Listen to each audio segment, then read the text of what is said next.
Welcome to the Small Axe Podcast. It's your boy Nico, the multifamily family man. We are going to talk about everything regarding multifamily real estate investing. Stick with me. This podcast episode is going to be epic.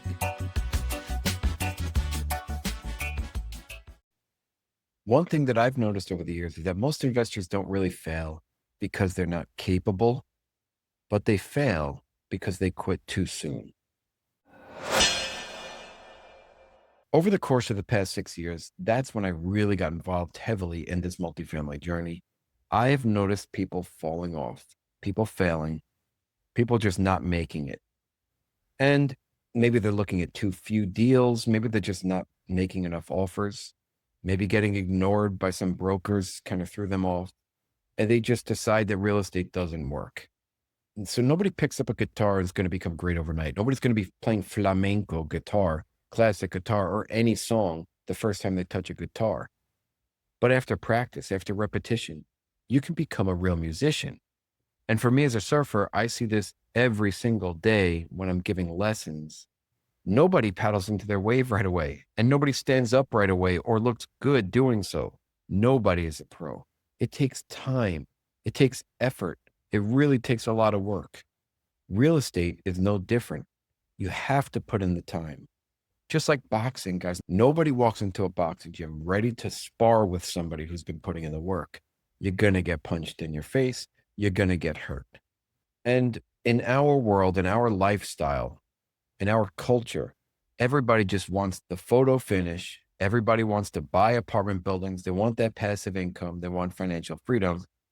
They want investors to close deals. But what they don't see is the hundreds or thousands of hours that you have to put in before getting your first deal, the mistakes you have to make first, the reps, the underwriting, speaking with brokers all the time, sounding like a loser for months or even years, not knowing what you're talking about, feeling insecure, that imposter syndrome, getting rejected time and time again with offers that you make, making mistakes, which I think is crucial, being confused and then trying to figure things out on your own, seeking help, frustration, all of this tends to force people to quit too early. Now, if this is you and you feel like quitting, I'm not going to tell you not to quit because I don't think that real estate is something that is for everybody. Okay. But what I do feel is that everybody who truly loves and believes in real estate can certainly be successful. That doesn't mean that everybody should do it. Now, I'm going to tell you that looking at 500 deals is not a waste of time. And one of the biggest misconceptions that I hear real estate investors say is that every deal you analyze should be an acquisition. And that's not true at all. Go look at 500 without complaining, without whining about it, without saying none of these deals work because none of them will work. Now what? You still have to underwrite them. You still got to go through them. Somebody's going to buy it. Maybe that person can be you. And yes, obviously, most deals that you see are not deals. Most of the listings that I look at do not work. I'm at 50% offer price. But every property that you look at and every conversation that you have with brokers will teach you something. That first 50 deals that you look at are certainly going to boost your education like a maniac. The next 100 deals that you look at are starting to build pattern recognition within you to help you decipher and siphon out the garbage. Now, after a while, you start noticing things quicker. It automatically clicks that this deal might not be a good deal because of X, Y, and Z. And I see this personally as a teacher as well. When I'm trying to teach kids Spanish, yeah, everybody's going to sound like a loser at first. And I get that out in the open day one. For example, the first few days of class, I truly encourage the kids to just open up and talk in Spanish. And I tell them that they're going to sound like weirdos for a while, and it's okay. We're all allowed to sound weird, but we're not allowed to make fun of each other. We're going to make mistakes. We're going to feel awkward. We're going to stumble over our feet. And that's part of learning a language. If you don't force yourself through that, if you don't push and get to the other edge of that and get over the hump of making all these mistakes, you will never learn Spanish. The same applies for real estate. If you don't fumble, if you don't look at and go through all those opportunities or quote unquote opportunities, look at all the deals online, underwrite them, learn the vocabulary, learn the lingo. If you don't do that, you just won't succeed. Even if you have millions of dollars, you might be able to buy something, but that doesn't mean you know how to be an operator. So back to teaching Spanish. Okay, they want to be fluent immediately, but fluency takes time. Okay, so language doesn't work that way. You have to first start with basic vocabulary, then grammar, then conversation, then confidence, and practice, practice, practice throughout. The same thing is true for real estate, guys, or anything you want to learn. Nobody is going to become a great investor after underwriting 3 deals. Nobody is going to buy a deal after underwriting 1 deal. Nobody. Now let's flip it over to the surfing side of things. Surfing taught me that same lesson. The first time you surf, you suck. No matter what. It actually took me 3 years, 3 years to start liking how to surf. I was doing it all the time because my friends are doing it. And oddly enough, it took me 3 years to the day from starting my multifamily journey to closing my own syndication, that 44 unit down in Florida. And the first time you surf, you're going to fall, you're going to get beat up, you're going to get washed around a little bit in the washing machine, we call it. You're going to miss waves, you're going to look ridiculous. You just don't know what you're doing. You're going to be in somebody's way, you're going to hit people. You don't know where to position yourself. You don't know where to be looking. And if you stand up your first day, it's likely because somebody helped you. But after time in the water, experience, practice, studying, talking to people, getting coaching, getting guidance, after time in the water, you will catch your own wave. And again, it took me 3 years. I remember that wave, and I actually still have that old 1970s Rodney Sumter board that I caught my first real wave on. And I went down the line. I will never forget it. I could visualize it right now. I was like 15 years old or something.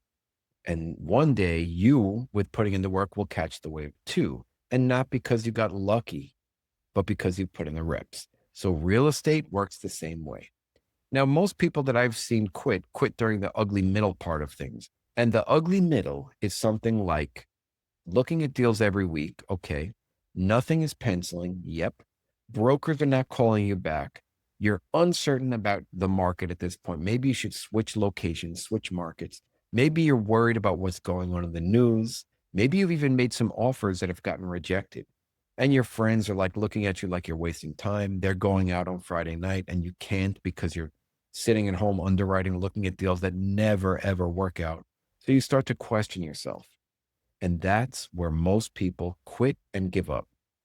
And it's unfortunate because success is usually much closer than you think at that point. Once you've put in a significant amount of time, if you're feeling the frustration and feeling that desire to quit, maybe just take a step back for a few days, reassess where you're at. Is this something that you really want to do? Do you still love and believe in real estate? Or would you rather just not pursue this goal? Now, if you still love and believe in real estate, now's the time to just continue. Know that you're putting in the work and it's going to take time. The investors who stay involved will eventually win. That doesn't mean that everybody's an incredible operator. And you don't even have to be the smartest, the richest. You don't even have to be the most connected person. You just have to stay involved, stay engaged, take swings, and actually enjoy it. If you're not having fun, do something else. But if you're committed to this, then you're going to have to continue to learn and grow, continue to underwrite, continue to make offers, network with people, and eventually things will start working in your favor. You will see quote unquote miracles happen. You will close the deal. You'll feel good about it. And then once you close the deal, it's going to open up an entirely new wave of uncertainty and challenges in its own right. But don't even get there yet. Consider the fact that you're still on this mission. You're still driven to go find a deal. Okay. And if there's one thing that I want you to take away from today's episode, it's this. Don't judge yourself by the results you're getting today, because if you were like me for 3 years, you didn't get any results at all. And it was terrible. I got my teeth kicked in. I got punched in the face so many times. Judge yourself, though, by whether or not you're still showing up. Are you waking up? And even though yesterday's offer got rejected, are you looking at a new deal? Or are you negotiating a new angle with that same offer? Did you set a reminder to check in with that broker again 2 weeks from now from the offer you just got rejected? Guys, think creatively, think aggressively of how you can stay involved today, make move, continue the momentum, because every deal that you analyze, every broker call you make, every question you ask, Every mistake you make is building the skills that you will need later as an owner operator. Nobody starts good. I promise you guys, 0 people, nobody starts good. The people who do eventually succeed are just the ones that have stuck around long enough to get good.